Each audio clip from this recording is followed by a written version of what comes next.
So, hello everybody, Tom back again for Annie Muscle for a second blog post. So today's topic is slightly different from the first one. This one's going to be regarding your feet. So, conventionally for years I've worn years and years and years natural, everyday gym trainers, what you can get from any sort of sports shop, high street store.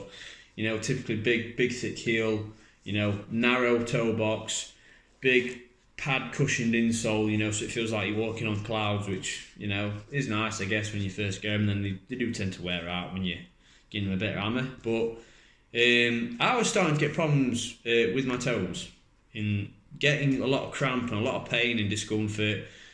And then I started reading up on Barefoot shoes. I was put onto him following Ross Edgley on social media. If you don't follow him, follow him. He's a fantastic athlete, very insightful. He's got 3 great books out as well.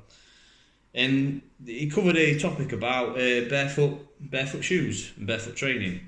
So I decided to take the plunge and try them. So these are what I got. So you'll see the massive difference. So as you can see, that's got a very narrow toe box in the end. This has got a much wider toe box. This is much better. Lets your toes naturally spread out. Gives you much better feedback when you're training, when you're running, when you're lifting. The feet naturally are allowed to spread, make better contact with the ground. As you can see, the heel platform on this is quite deep, so your feet are naturally raised. This can affect your posture, and it can actually cause you hip pain, knee pain, low back pain, which I was tend to get in knee and hip pain when I was running quite a lot. And if I ever squatted in them, my heels would raise up off the floor. So I always had to take them off and go barefoot to squat. Don't get that problem with these, because you're literally flat-footed to the floor. So, and I've sprinted in these and I've squatted in these, and comfort-wise, contrary to popular belief, if you think they'd be uncomfy, I can honestly tell you they're not.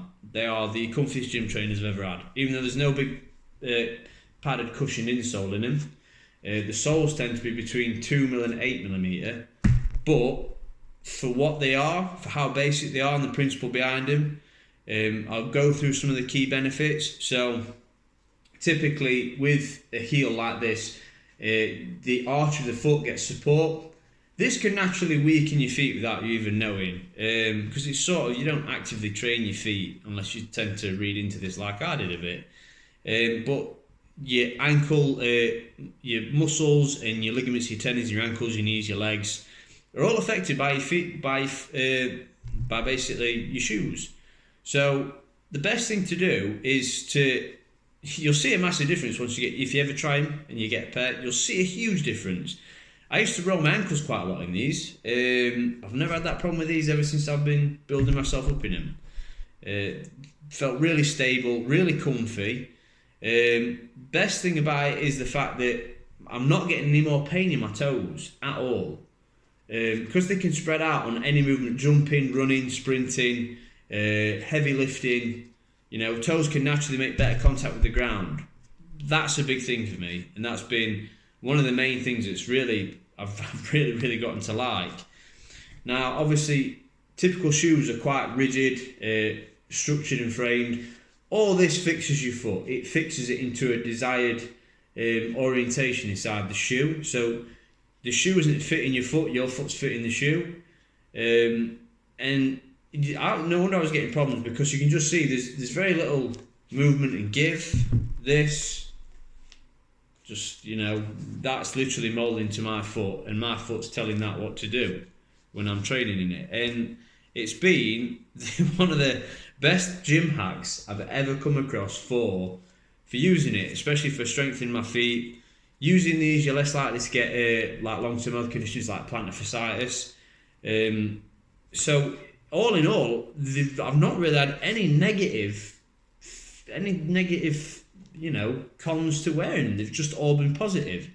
For me anyway, and a few other people in the gym have actually started buying and wearing them. And out of curiosity, I've spoke to a couple, say, what's your thoughts on them? And they've all said the same. They said they're blown away that they thought they'd be really uncomfy to wear and get used to, but they say it's like naturally walking barefoot somewhere, but you've got the added protection. I know stabbing you in the feet because of the soles. So yeah, they've been brilliant. There was a really good paper that by I've had to write his name down, Dr. William A. Rossi, about normal and natural gait. And basically, what it means that normal gait can only be achieved, or natural gait, when you've got bare feet and both are on the ground. In a shoe like this one, that's unachievable because of the arch support, and it fixes your foot into an unnatural position basically. And this can influence so many things. It can affect your heel, your toe spring. Obviously, you're affected by the shoe flexibility, even the weight of the shoe. The weight of the shoe can play a massive factor. I think they weigh an average 16 ounces in history, he said, or more. And basic physics is that obviously wherever the load is, if you move it further away from the centre of gravity, the more effort and strain it puts on you, which is why it can lead to bad posture wearing bad shoes for your feet. But obviously you'd be unaware of it because it changes slowly over time. So yeah, for me, I would honestly say that one of the biggest things I've noticed when I've been running is you could get away with being like heel heavy when you're running. So if your heel's making contact first in your stride, you can get away because of the cushion sole.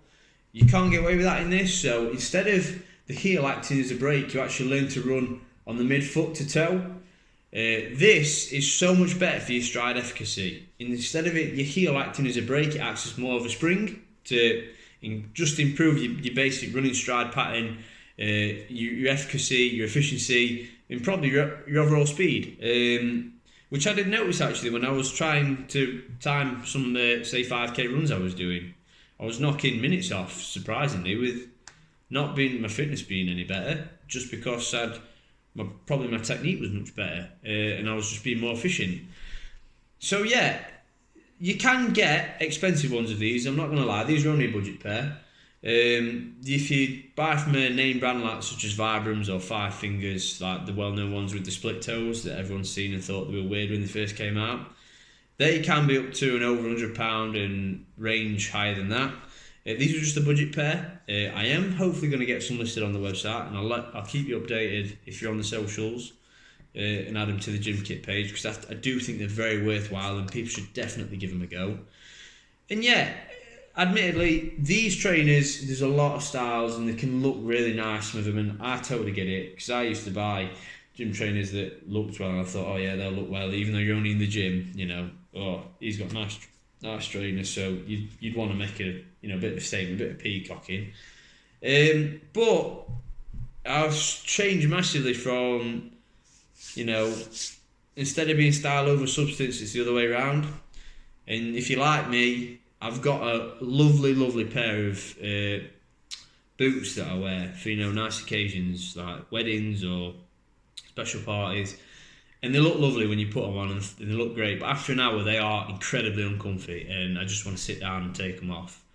And that's just style over substance. They look great, but they're killing my feet, and I can't walk around in them for much longer than that. I just end up getting sour and want to go home. So yeah, these for training, for walking, for generally doing day-to-day activities have been an absolute godsend, and I'm going to be getting more pairs of them. So if you've got some, let us know. If you haven't, give them a try. Don't think that they'll be super uncomfy. I was really surprised at how comfy they actually were. So yeah, barefoot shoes everyone. Thanks. That's the second one done. Stay strong. Bosh.